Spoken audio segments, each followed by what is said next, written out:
বাজান কিছু কইবা?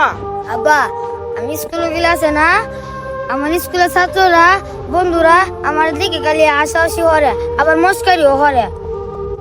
কিরে বাজান, কে লাগে হাসাহাসি মস্কারি করে? আব্বা, আমার বন্ধুরা সিঁড়ি গেছে অনেক দিন হয়েছে, তোমার ঠিক কই না, আমরা সংসার এমনি অনেক অভাব।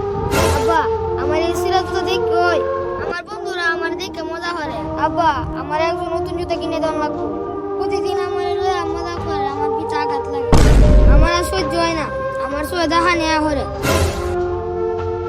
বাজান, ওর সব কথা আমি শুনলাম, এই ক্যাটটা করতে অনেকটা ঋণ আনছি, ক্যাটটা তো করতে হইব। আর তুমি এখন কয়দিন সিরাজুতা হিন্দু স্কুলে যাও ধৈর্য ধরে। আর তোমার বন্ধুরা যা বলার বলো, আর তোমার বন্ধুরার কথা তুমি কান দিও না। বাজান, তুমি ধৈর্য ধরো, আমার আবার নতুন যদি কিনে দেন, মানুষের কষ্ট চিরদিন থাকে না, একটা কথা মনে রাখবা। আব্বা, তুমি ঠিক কথাই কইছো, তুমি এমনি কষ্ট হরো। আমার সাইডটা বলেছিল তিনটে বোনেরা রেন হলে বিয়ে দিছো, আমরা এমনি চলা বিয়ে অনেক কষ্ট হয়। তুমি যে বলা হারো, আমার নতুন জুতা কিনে দিও। আব্বা, আমার বন্ধুদের কথা গান দিতাম না, তুমি তো আমাকে কবা আমি মজা আমার স্কুলে তাই।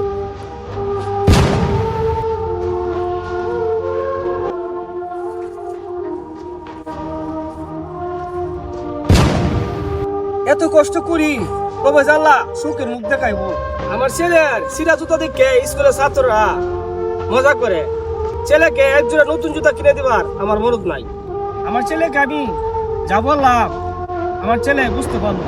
আল্লাহ, আমার ছেলেকে তুমি ধৈর্য ধরা তুমি কি এত কষ্ট করো, ছেলের মুখে হাসি ফুটাতে পারলাম না। তারপরেও ছোট্ট ছেলে যখন বাবার কষ্ট বুঝে যায়, তখন চোখের জল আর ধরে রাখতে পারে না। তারপরেও বুকটা ভরে যায় গর্বে।